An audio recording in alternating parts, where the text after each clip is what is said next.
Hi, everyone. Welcome to Gray Matter, the podcast from Greylock, where we share stories from company builders and business leaders. I'm Heather Mack, head of Editorial at Greylock. This is an audio version of Greylock general partner Jerry Chen's essay entitled How to Break Up Big Cloud. This is part 2 of our essay series based on our Castles in the Cloud project. Part 1 in this series provides an introduction to the project, which is a comprehensive, interactive data compilation and analysis to map the cloud ecosystem, identify trends, and find new opportunities for startups to compete with the big cloud providers.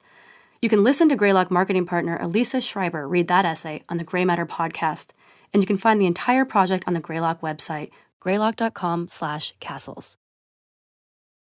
How to break up big cloud's dominance. Strategies to identify where startups can thrive in the cloud computing world. Big cloud's dominance is a given when it comes to the most foundational and capital-intensive services. But as I proposed in my previous essay, AWS, Google, and Microsoft have not conquered the entirety of the cloud market, and Castles in the Cloud, Greylock's new interactive data project, will aid us in identifying and understanding the areas where startups can and may thrive. Of course, the sheer number and range of business divisions operated by Cloud Castles means it's just not possible to avoid all head-to-head competition, nor is it realistic to expect to avoid the competition from the countless other startups battling the big three. This is why the challenger companies emerging as the forerunners of the new era of cloud innovation are implementing the following strategies. To start, we'll examine how some challenger companies have managed to achieve relevance in spite of the cloud castles. First, avoid the castles. The best way to attack the big clouds is simply to avoid them. This is a well-worn first principles strategy of many challenger companies, and most do not compete directly with any of the cloud castles. Instead, go up the stack or identify different users for whom APIs, tools, and applications can be developed on top of the foundational big cloud offerings like storage and compute. This is how cloud API-based businesses like Shopify, Stripe, and Twilio have been able to thrive. All were able to get a firm hold on e-commerce, payments, and communications, respectively, by targeting developers and use cases to build an atomic unit of almost every application. Most of the apps we use every day need to handle payments, subscriptions, or other financial transactions. Almost every other app needs to email, text, or call their customers. Developers should identify the other atomic units that underlie other apps. If the big three cloud vendors have already won the hearts and souls of the infrastructure developer, then the next battle will be for the hearts and souls of different APIs. If Shopify, Stripe, and Twilio combined are over $300 billion in market capitalization, this includes private and public, then there should be another generation of great API companies. APIs and higher-level developer abstractions are the spiritual successors to the platform-as-a-service market. Outside of Heroku, which was acquired by Salesforce, the popularity of infrastructure-as-a-service has outgained platform-as-a-service. But as the cloud and infrastructure-as-a-service ecosystem reaches a new level of maturity, we are seeing another generation of companies moving up the stack. For example, one emerging market that may produce large companies is the new Jamstack to produce content sites. Startups like Netlify and Vercel could be significant platforms in the next few years.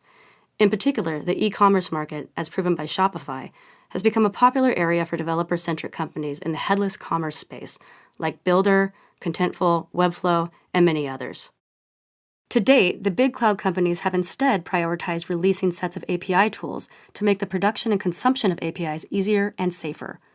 A few startups have similarly focused their efforts on API tools, but not as many as we would have expected.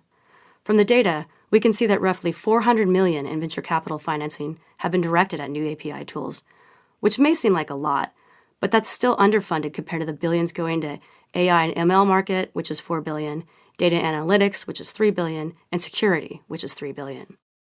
In this analysis, we are not tracking the investment in API businesses like Stripe because, by and large, the big three cloud providers aren't investing as much effort into these areas, but potentially could be in the future, and therefore do not present an opportunity to do a side-by-side comparison with challenger startups.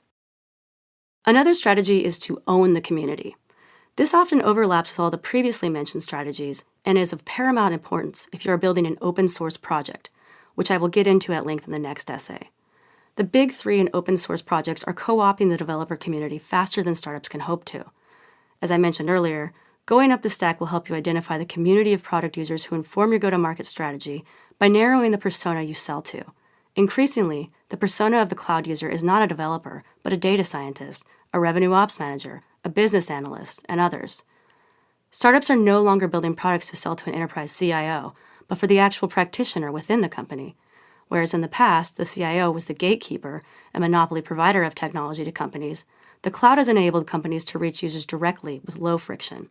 To investors and founders, this product-led growth strategy has become the de facto go-to-market selling motion.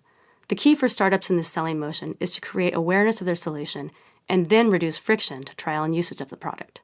One way to analyze market need is to disaggregate applications into atomic parts like messaging, identity, and other sections. Another potential analysis is to look at the different potential users of the cloud. Every enterprise is full of departments, lines of businesses, and functions that are underserved by technology today.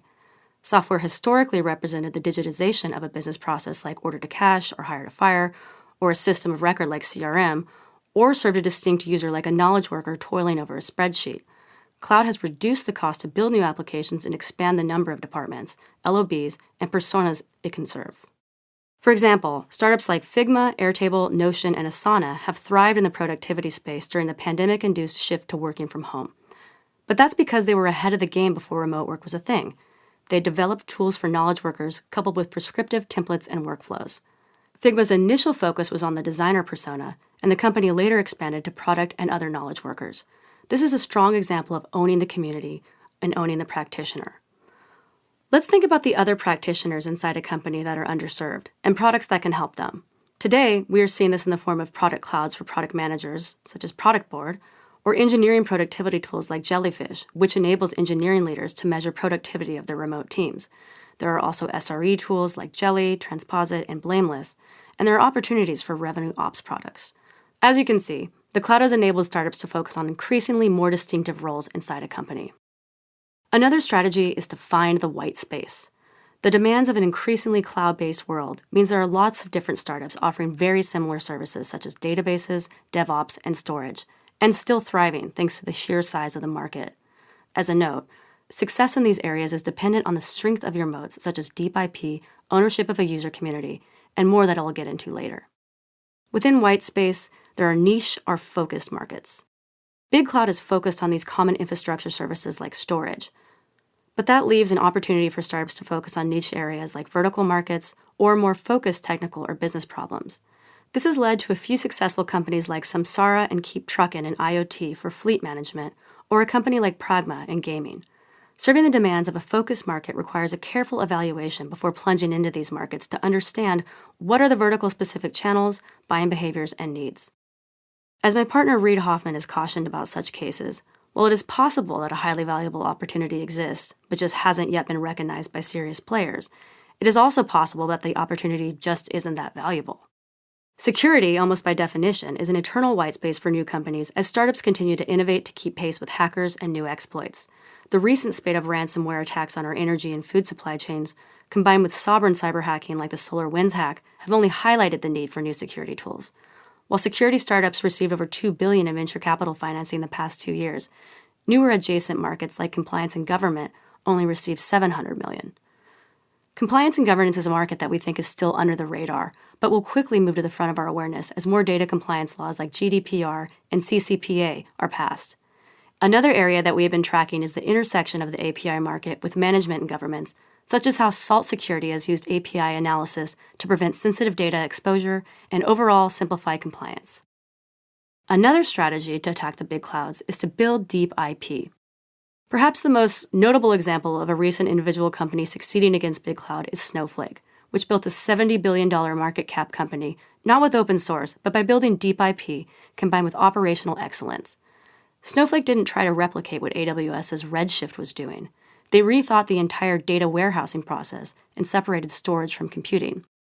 20 years ago, the three fundamental building blocks to any computer was storage, compute, and networking. Snowflake was able to exploit the fundamental advantage of cloud computing by turning storage, compute, and networking into an elastic resource to build a better database. This begs the question of whether there will be a next-generation storage company built today, or if those categories have already been killed by the cloud.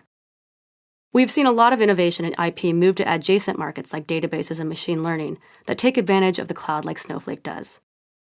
As I mentioned in my Evolution of Cloud essay, many of today's leading cloud companies were built by people who either experienced the cloud transition, painfully, while working at the dinosaur legacy enterprise companies, or who worked at tech companies that rose to prominence specifically because they were born in the cloud, like the major consumer app companies Uber and Facebook. Their first-hand exposure to issues that arose from using hybrid infrastructure allowed them to identify not only new problems to work on, but also gave them the opportunity to develop proprietary methods to solve novel and existing problems. We wonder, where are the next areas where deep IP is being built by startups?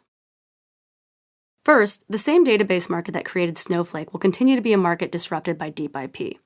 The predecessors owning this space, like Oracle and Teradata, gave way to Cloudera, which gave way to Snowflake and Databricks. The next evolution of IP in the data market is the move to real-time data and streaming. In the streaming and stream processing markets, each of the cloud providers have created solutions like AWS Kinesis and Google Dataproc. As discussed in the essay on VC funding trends, these markets have created multi-billion-dollar startups like Confluent, aka Kafka, Fivetran, Fishtown Analytics, and more recently formed startups like Rockset, Startree, Imply, and RealData. All of these startups are building real-time databases. For example, Rockset, which was built for the cloud-only world, looks like a database to the developer, i.e. someone who speaks SQL, but looks like a search engine under the hood because it uses a serverless indexing that delivers analytics at an unprecedented speed and scale. Another strategy is to build companies with AI and machine learning. These are buzzwords we all hear every day, and there is a huge amount of investment from both big cloud and venture capital. The big three cloud providers have 74 machine learning services between them, and in the past 2 years, the 35 or so machine learning-powered startups, which are all valued at over $500 million, have raised more venture capital than any other market. Despite all this investment, the number of multi-billion-dollar machine learning companies is still relatively few. C3 AI, Scale AI, and Data Robot are three of the larger public and private companies in this sector. The machine learning tools category is still in the early innings, but AWS, Microsoft Azure, and Google Cloud are all trying to win the category. AWS has SageMaker, Microsoft has Azure ML, and Google has Google AI Platform. This is one market where two different strategies may help startups win. The first is to own the end-to-end experience for the ML user like SageMaker or Data Robot attempts to do. The second strategy is to go deep in areas and build deep IP. For example, Snorkel is leveraging its open source project and technology around data labeling to differentiate itself versus the market. And Truera is using its IP around explainable AI to build tools for model quality and monitoring. While billions of dollars are going towards winning the ML tool market, even more money can be said to be chasing the returns of applied AI and ML, as every company today uses some form of ML to build a system of intelligence. Applying ML deeply in one focused market is potentially the best way to build a deep IP moat. The recent IPO of UiPath, which has a $35 billion market cap, is illustrative of how a company can build a large business in robotic platform automation. The next generation of applied ML companies will use automation to solve the most complex business problems. For example, Instabase is using ML to transform how enterprises work with documents and complex business workflows. Instabase leverages ML techniques like OCR and data transformation to create a set of tools that let customers build custom apps to automate previously human-intensive workflows. Examples of applied ML exist in all major SaaS applications, like Salesforce's Einstein or Gong in sales operation technology. Security is another market where applied ML has been transformative. Abnormal security employs various ML techniques to prevent business fraud in email and other communication channels. In conclusion, as we go through the various strategies companies have employed to compete, or at least coexist, with the big three, it's important to remember that not all tactics that have worked in the past will necessarily work in the future. Furthermore, each strategy may unfold in different ways as each market we have analyzed matures, or in some cases declines. Additionally, we expect to discover new strategies and tactics deployed as the cloud ecosystem continues to evolve. We are already beginning to see surprising trends in our data analysis of venture capital funding, which we will discuss in an accompanying essay in Grey Matter podcast. As we gather more information through the course of this project, we are eager to learn all the ways entrepreneurs are working to break up the dominance of the big three cloud providers. This concludes this episode of Grey Matter. Stay tuned for the next episode in our Castles in the Cloud series, which features Greylock investor Corinne Riley reading the essay about venture capital funding trends in the cloud ecosystem. I'm Heather Mack, and thanks for listening.